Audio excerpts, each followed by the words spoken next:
എല്ലാവർക്കും നമ്മുടെ ചാനലിലേക്ക് വീണ്ടും സ്വാഗതം. എല്ലാവരും സേഫായിട്ടിരിക്കുന്നു എന്ന് വിചാരിക്കുന്നു. ഇന്നത്തെ വീഡിയോയിൽ നമ്മൾ ഒരു ഹോം മെയ്ഡ് സ്പ്രേ ബോട്ടിലാണ് ഉണ്ടാക്കാൻ പോകുന്നത്. ഇതിനു വേണ്ടിയിട്ട് ഞാൻ പഴയൊരു ഹാൻഡ് വാഷിൻ്റെ ബോട്ടിലാണ് എടുത്തിരിക്കുന്നത്. കാരണം നമുക്ക് ആ ഒരു സ്പ്രിംഗ് ഒക്കെ അവിടെ ഓൾറെഡി അറ്റാച്ച്ഡ് ആണല്ലോ.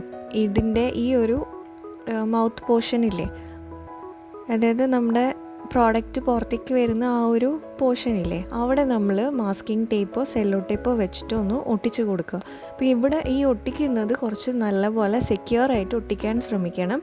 കാരണം എന്ന് വെച്ചാൽ നമ്മൾ സ്പ്രേ ചെയ്യുമ്പോൾ വെള്ളം പുറത്തേക്കും വരാൻ സാധ്യതയുണ്ട്. അപ്പം നല്ല സെക്യൂറായിട്ട് ഒട്ടിക്കുക. അപ്പം ഞാനിവിടെ 2 മാസ്കിംഗ് ടേപ്പ് എടുത്തിട്ടാണ് നല്ലപോലെ ഒട്ടിച്ച് വെക്കുന്നത്.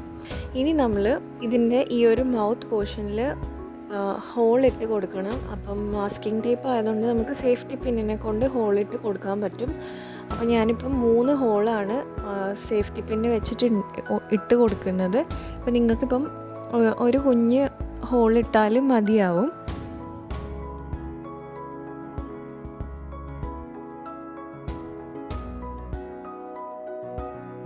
ഇപ്പോൾ തന്നെ നമ്മുടെ ഈ ഒരു സംഭവം റെഡി ആയിട്ടുണ്ട്. ഇനി നമുക്ക് ഇതിലേക്ക് കുറച്ച് ഇത് വർക്ക് ചെയ്യുന്നുണ്ടോ നോക്കണ്ടേ. അപ്പോൾ ഇതിന് വേണ്ടിയിട്ട് നമ്മളിപ്പോൾ സാധാരണ വെള്ളം എടുത്ത് ഞാൻ സ്പ്രേ ചെയ്ത് കാണിച്ചാൽ നിങ്ങൾക്ക് ഒന്നും മനസ്സിലാവില്ല. അപ്പോൾ അതുകൊണ്ട് ഞാൻ കുറച്ച് കളേർഡ് വെള്ളം, അതായത് വെള്ളത്തിൽ കുറച്ച് നീല കളർ മിക്സ് ചെയ്തിട്ടുണ്ട്. അപ്പം നമുക്ക് സ്പ്രേ ചെയ്യുമ്പോൾ ശരിക്കും മനസ്സിലാവും നമുക്കിത് വർക്ക് ചെയ്യുന്നുണ്ടോ നോക്കാം. ഞാനൊരു വൈറ്റ് പേപ്പറിലേക്കാണ് ഇത് സ്പ്രേ ചെയ്യുന്നത്.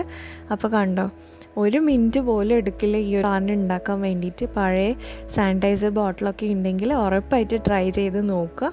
അപ്പം വീഡിയോ എല്ലാവർക്കും ഇഷ്ടമായിട്ടുണ്ടാവുമെന്ന് വിചാരിക്കുന്നു. ഇഷ്ടമായിട്ടുണ്ടെങ്കിൽ ലൈക്ക് ചെയ്യാനും ഷെയർ ചെയ്യാനൊന്നും മറക്കരുത്. അപ്പം നമുക്ക് അടുത്ത വീഡിയോയിൽ കാണാം. അതുവരെ തരുന്ന സപ്പോർട്ടിനൊക്കെ ഒരുപാട് നന്ദിയുണ്ട്. Thank you so much.